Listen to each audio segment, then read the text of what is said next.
Suatu umat yang setiap hari diperintahkan Allah sholat 5 waktu, yang kalau dia nggak pergi safar, yang berarti nggak qashar sholatnya, jumlah rakaatnya 17 kan? 17 kan, 5 kali ya, 2, 4, 4, 3, 4, 17 kan? 17 rakaat, yang berarti 17 kali baca surat Al-Fatihah, yang berarti 17 kali minta sama Allah, ihdinas siratal mustaqim, tunjuki kami jalan yang lurus.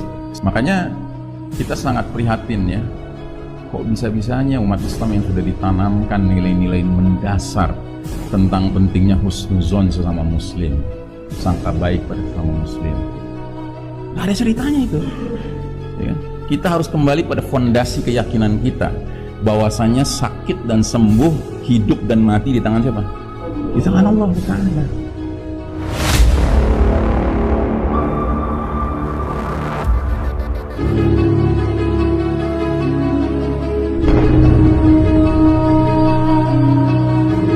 Keadaan yang kita alami sekarang ini sudah diberitahu Nabi 15 abad yang lalu akan terjadi, yaitu dalam hadis lubang biawak yang sudah sering kita dengar ini. Dan saya tidak bosan-bosannya mengingatkan lagi bahwa ini hadis sedang menjadi kenyataan hidup kita sekarang. Nabi bersabda, la tattabi'unna sunanal ladina min qablikum shibran bi shibrin wa dhira'an bi dhira'in hatta law dakhalu fi juhri dabbin lattaba'tumuhum. Sungguh kalian umat Islam kelak nanti benar-benar akan mengikuti kebiasaan, jalan hidup, tata cara hidup, kelakuan-kelakuan orang-orang sebelum kalian, sejengkal demi sejengkal, sehasta demi sehasta, atau pelan tapi pasti, sehingga sekiranya mereka yang kalian ikuti kelihatan masuk lubang biawak, kalian masih terus saja ikut. Terus para sahabat bertanya, ya Rasulullah, al-Yahuda wan Nasara, wahai Rasulullah, apakah yang kau maksud mereka yang bakal diikuti umat Islam di akhir zaman nanti adalah kaum Yahudi Nasrani? Kata Nabi, faman, siapa lagi kalau bukan mereka ya. Jujur, kalau kita perhatikan hadis ini, sewaktu Nabi menyampaikannya di hadapan para sahabat, ya para sahabat tercengang, heran, bingung gitu. Bukan karena ragu sama Nabi, tidak, mereka yakin Nabi nggak pernah bohong. Cuman yang bikin mereka heran, bingung, tercengang adalah kok bisa ya? Kok bisa ya umat Islam ngekor sama Yahudi sama Nasrani? Suatu umat yang setiap hari diperintahkan Allah sholat 5 waktu, yang kalau dia nggak pergi safar, yang berarti nggak qashar sholatnya, jumlah rakaatnya 17 kan? 17 kan, 5 kali ya, 2, 4, 4, 3, 4, 17 kan? 17 rakaat, yang berarti 17 kali baca surat Al-Fatihah, yang berarti 17 kali minta sama Allah, ihdinas siratal mustaqim, tunjuki kami jalan yang lurus, siratal ladzina an'amta alaihim, jalannya orang-orang yang dapat nikmat karena menempuhnya. Siapa mereka? An-nabiyyin, as-siddiqin, asy-syuhada, was-salihin. Para nabi, para orang-orang jujur, para syuhada, orang-orang yang rela mati di jalan Allah, dibunuh musuh-musuh Allah Ta'ala di medan perang fisabilillah maupun cara-cara lainnya, dan orang-orang soleh. Dan kita nggak cuma minta itu, kita nggak cuma minta dikasih tahu sama Allah yang inilah jalannya gitu, enggak, tapi kita minta sama Allah ghairil maghdubi alaihim, bukan jalan orang-orang yang kau murkai, waladdallin, dan bukan jalan orang-orang yang kau sesatkan. Terus sahabat nanya, ya Rasulullah, siapa yang engkau murkai, yang dimurkai Allah dalam surat Al-Fatihah? Yahudi. Siapa yang disesatkan? An-Nasara, Nasrani. Bayangkan, 17 kali kita minta jangan ikut Yahudi Nasrani, justru Allah sedang menguji kita dengan kita dipimpin sekarang oleh Yahudi Nasrani. Makanya saya bilang ini ujian terbesar umat Islam hari ini. Makanya kalau kita nggak ngerti hal ini ya, kita akan seperti kebanyakan umat Islam lainnya yang hari ini apa kata Yahudi ikut aja, apa kata Nasrani ikut aja gitu. 3M deh gitu, kalau bisa 17M. Ya. Nah, jadi kita harus jadi umat yang biar bagaimanapun realitanya Yahudi Nasrani memimpin dunia, tapi kita tetap harus berprinsip la ilaha illallah ya, lan narka abadan lan narka. Sekali-kali kita tidak akan tunduk, sekali-kali kita tidak akan tunduk ya. Karena apa? Teken kontrak kita bukan sama mereka, teken kontrak kita dengan Allah Subhanahu wa Ta'ala. Dan janji kita dengan Allah Ta'ala sangat jelas, raditu billahi rabba wa bil islami dina wa bi Muhammadin sallallahu alaihi wasallam nabiyya. Nah, jadi saudaraku rahimakumullah, apa yang kita alami sekarang ini sesuatu yang para sahabat nggak bisa membayangkan. Dulu mereka tidak bisa membayangkan, dan karenanya mereka heran, tercengang, bingung kok bisa begitu. Ya, tapi sekarang kita merasakan betapa banyaknya saudara-saudara kita yang mengaku muslim, namun mereka dengan sangat ringannya ngekor aja terus, ngikut aja terus sama Yahudi Nasrani. Padahal sudah kelihatan tuh masyarakat barat tuh mulai masuk lubang biawak gitu, masih diikutin juga. Nah, inilah babak di mana Allah cabut kepemimpinan dunia dari tangan Islam dan umat Islam. Kemudian Allah serahkan kepada pihak Barat, Eropa dan Amerika yang merupakan masyarakat kaum Yahudi Nasrani. Ya. Dan jangan salah ya, Allah cabut kepemimpinan dunia dari tangan umat Islam setelah umat Islam memimpin dunia berapa lama? Setahun, 2 tahun, 10 tahun, 20 tahun, 100 tahun, 200 tahun? Tidak, ribuan tahun.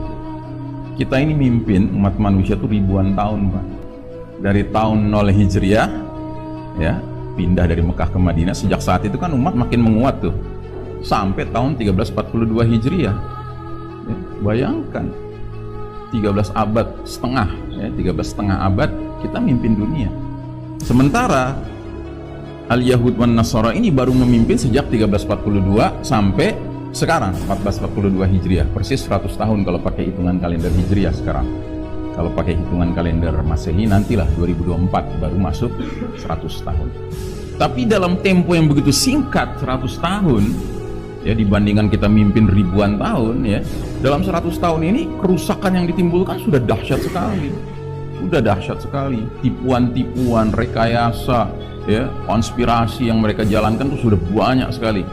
Makanya Nabi sampai mengatakan, sekalipun mereka yang kalian ikuti sudah kelihatan masuk lubang biawak, kalian masih aja ikut.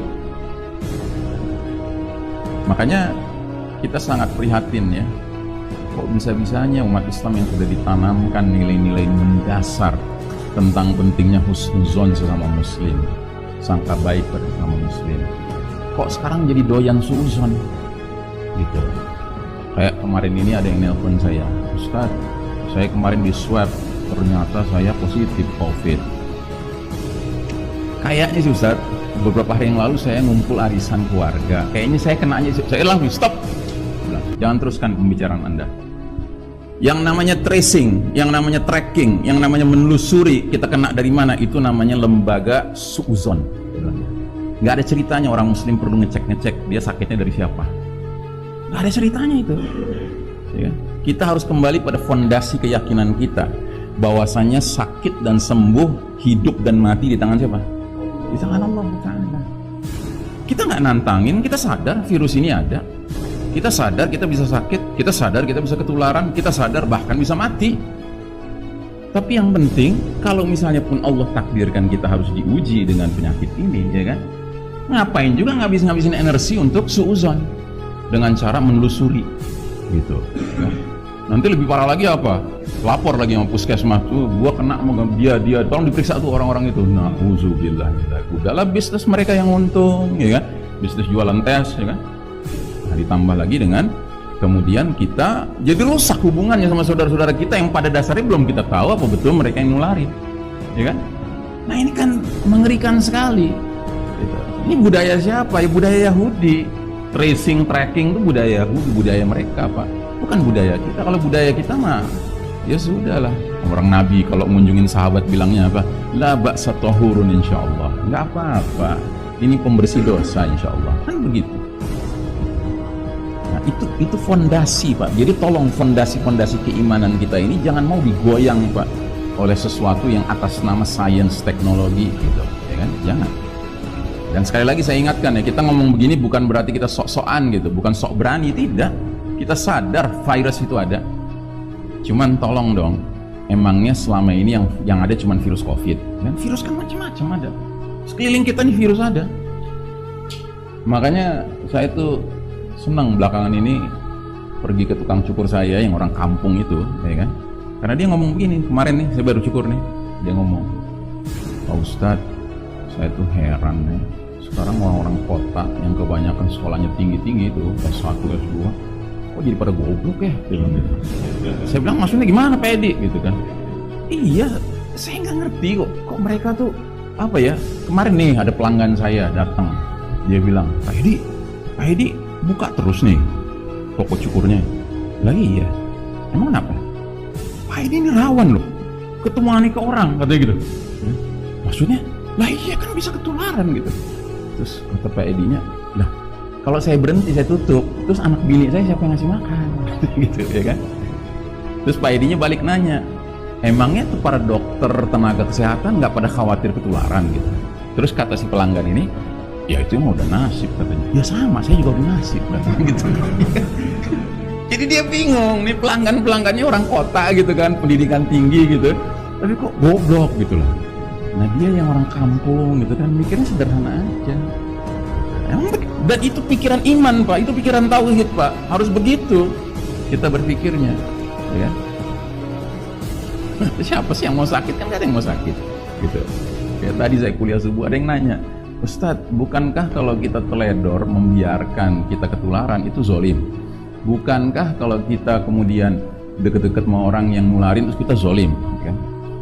Ya saya balas lagi, saya bilang, saya pakai jurusnya Pak Edi lagi, gitu. Saya ingetin lagi.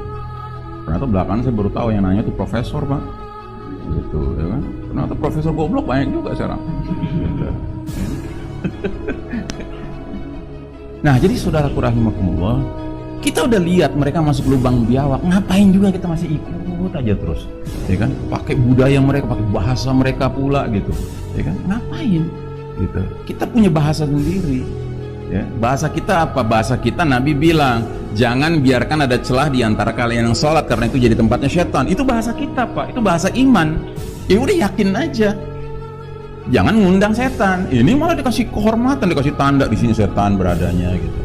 Ya kan? Gimana kita mau sholat yang benar? Makanya sampai Nabi nanya kan, ala tasuffuna kama tasufful malaikatu inda rabbiha. Mengapa kalian tidak bersaf berbaris seperti para malaikat berbaris di hadapan Allah Ta'ala?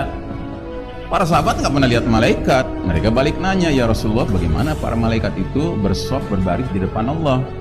Kata Nabi, mereka mendahulukan saf awal dan mereka rapat satu sama lain. Berarti Nabi bangga kalau umat Islam sholatnya mirip kayak para malaikat.